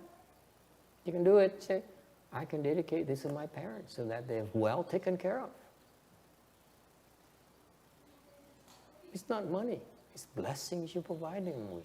Thành mình có thể mình nói là mình không có tiền, mình không có khả năng, nhưng mình nói là bây giờ tôi nhìn ăn, tôi nhìn đói này, thì những miếng ăn mà tôi nhìn ngày hôm nay ấy, cái phước đức này, tôi muốn gửi cho cha mẹ tôi, để cha mẹ tôi được đầy đủ đời đời kiếp kiếp.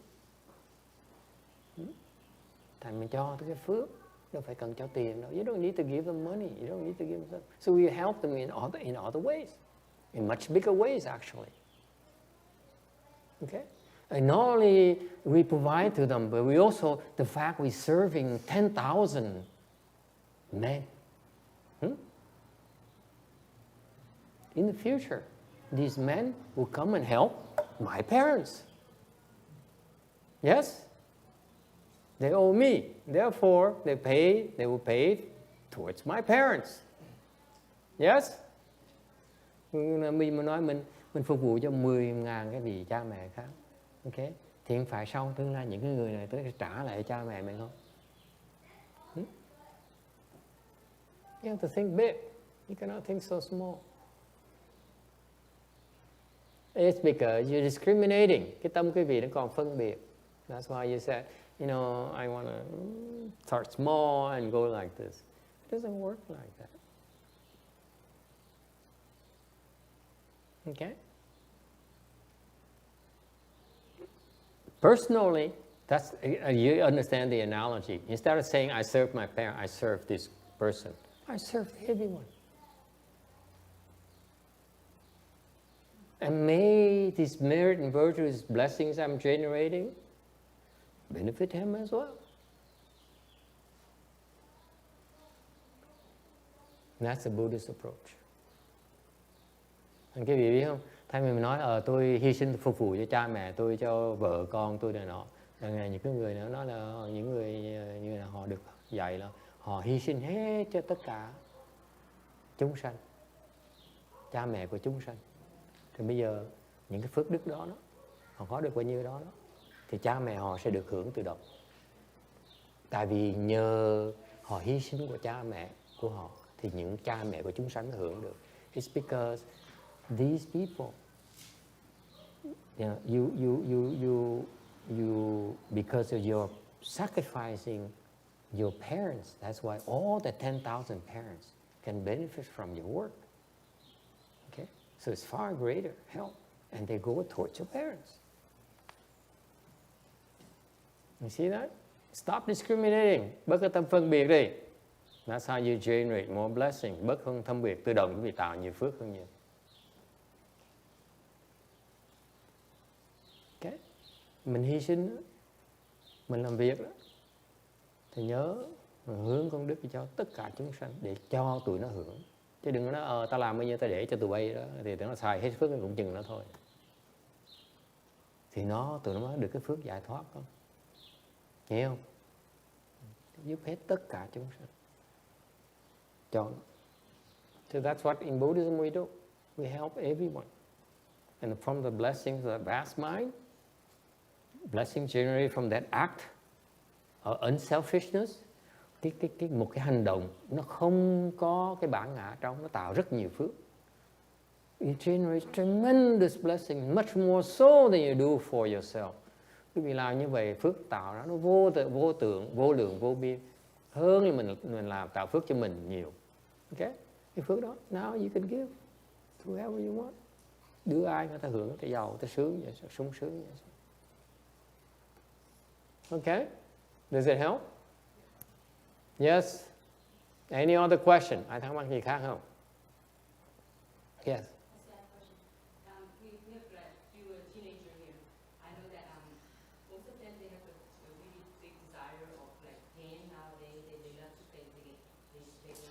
Mm-hmm. Can you give them some advice at what point that when it's too much desire on, playing games?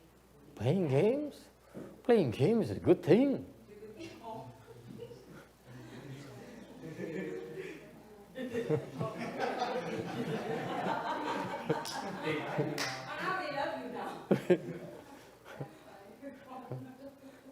It's called initial courtship.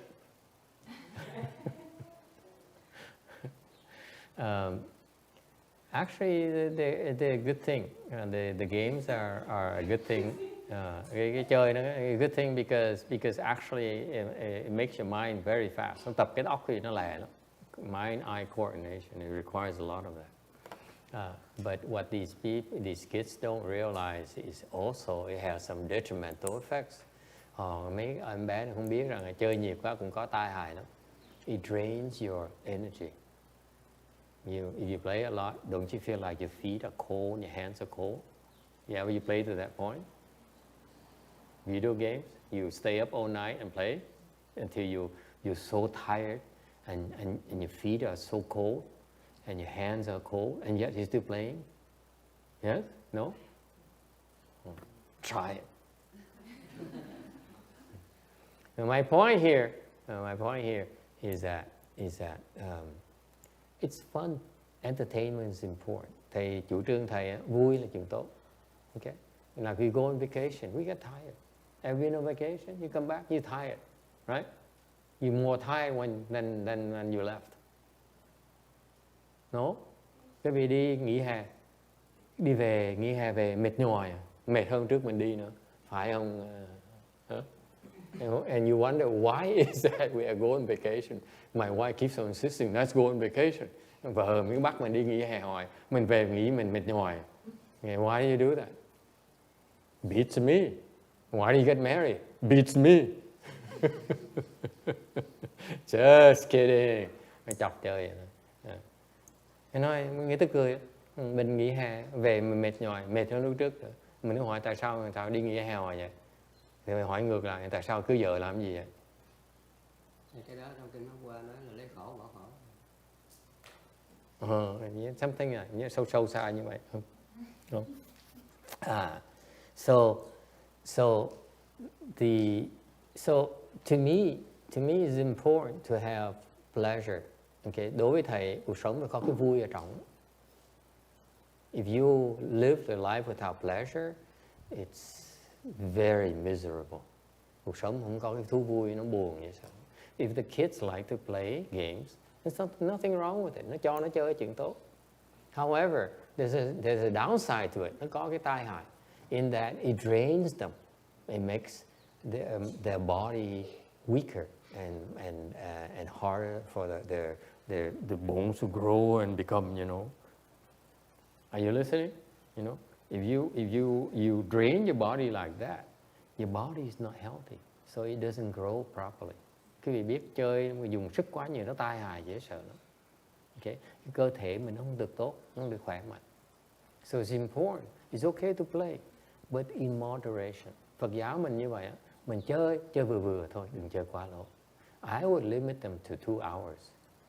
Okay, and if they have good grades, 10.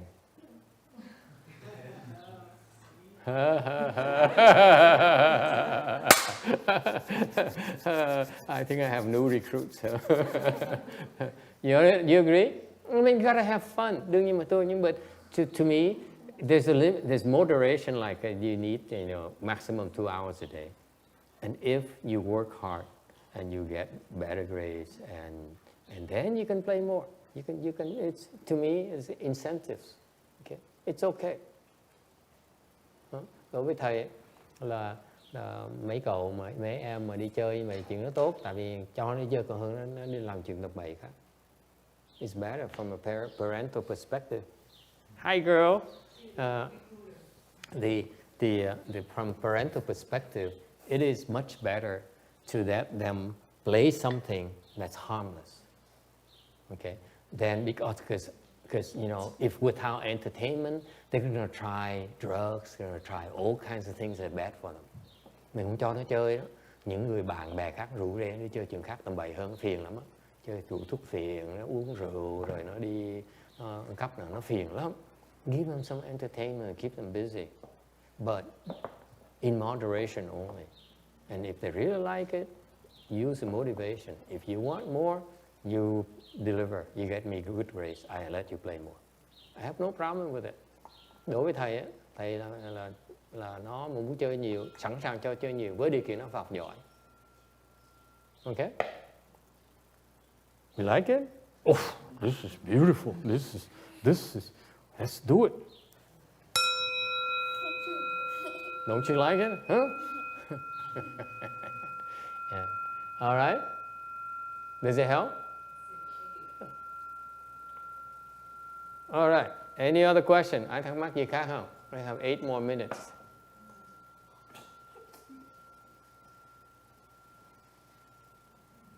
Yes? Are we all happy and satisfied? Yeah, ai cũng thỏa mãn phải không? I want you to know we BS for 2 hours and we didn't talk about anything. Quý vị thấy nói pháp nó khổ vậy, nói tầm bậy tầm bạ 2 tiếng đồng hồ hết rồi. All right, so delicate. Yeah. All right. Hey, selfie.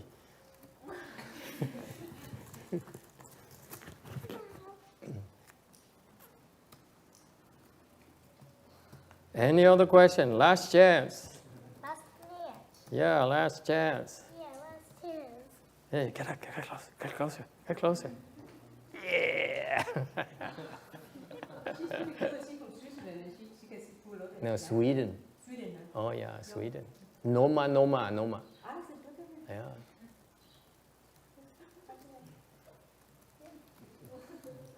Closer.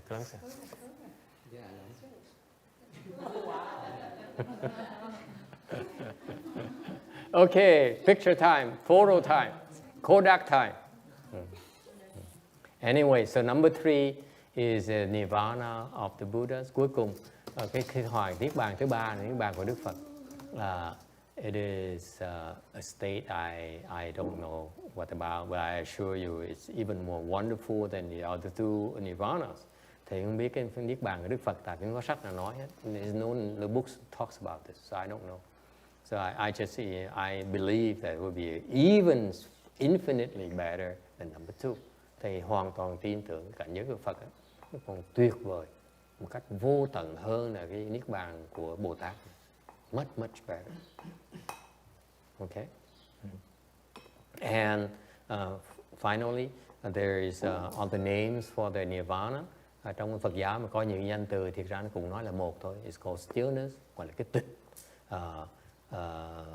extinction hoặc là diệt, liberation hoặc là giải thoát, not produce, not destroy, vô sanh, bất diệt. Okay. Those are different concepts of Nirvana. Cái đó là những cái danh từ nó nói về cái khái niệm của niết bàn thôi.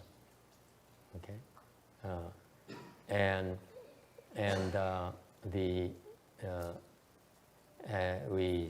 As I said a few moments ago, nói này, you must have fun in life. Sống phải có cái niềm vui ở trong. Okay. And and the motivation for all these cultivators and những cái động cơ thúc đẩy những người tu hành is because they want to experience this wonderful thing called Nirvana. Họ muốn chứng đáng được cái gọi niết bàn ấy tuyệt vời không thể tưởng tượng. It is so wonderful. All right, it's by far the biggest accomplishment you can make in your life.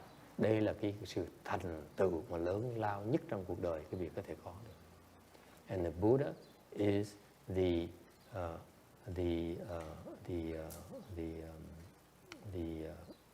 if you attain this nirvana, Buddhist nirvana, you have what is called the supreme state of being. Và cái vị đắc được cái niết bàn của Phật, cái vị sẽ đắc được cái cảnh giới mà nó vô thường. It's nothing higher. It's their stature. People want to be general, people want to be president, people want to be king. Người ta quý vị biết muốn giàu, muốn làm tổng thống, muốn làm hoàng đế. But they all so much lower than the Buddha fruition. Nhưng để tất cả những cái địa vị đó nó rất là thấp đối với cái quả vị của Phật. So far so good. Okay. And you don't need to get to the Buddha state, cái việc không phải cùng tới cái cảnh giới Phật, to experience stillness, extinction, liberation, or not produce, not destroy. Không phải cần tới đó cái vị mới linh nghiệm được, mới cảm giác được những cái tịch, những cái diệt, những cái giải thoát, những cái vô sanh vô tử này. Okay. The arhats, the bodhisattvas experience it already. Ngay những ngài A-la-hán, những ngài Bồ Tát đều thấy được cái đó. Okay, and that is why they are the third. What is it? What do the Catholics call it? The triple something? Huh? The tri something? None of you is Catholic? Không ai Christian? The name of God, the Holy Spirit, then the Father and the Son and the Holy Spirit. The tri, what is that? Oh, tri something? Trinity. Thank you. Okay, the Trinity. It actually in Buddhism, the third thing that is part of Mahayana is the sagely Sangha. Cuối cùng Phật giáo mình trong một cái phần thứ ba của Tam Bảo đó là Thánh Tăng, the sagely Sangha. Okay. Not us. We are simply mortal Sangha. Chúng tôi chỉ là người phàm phu thôi. And what you want to do is respect and make offerings to the sagely Sangha. Bởi vì nên cúng dường, nên lễ bái những cái vị Thánh Tăng này. Alright? And that's how you plant blessing. Như vậy cái phước báo quý vị nó vô tận vô biên. Any questions? Anh thắc mắc gì không? If not, then you've been good sports. And let's stand up and do the rebirth transference for this lady there. Nếu được, mời quý vị đứng dậy. Mình hồi hướng công đức này để mà giúp cái bà cụ đó đắc vãng sanh. All right. So page 38 of the small booklet.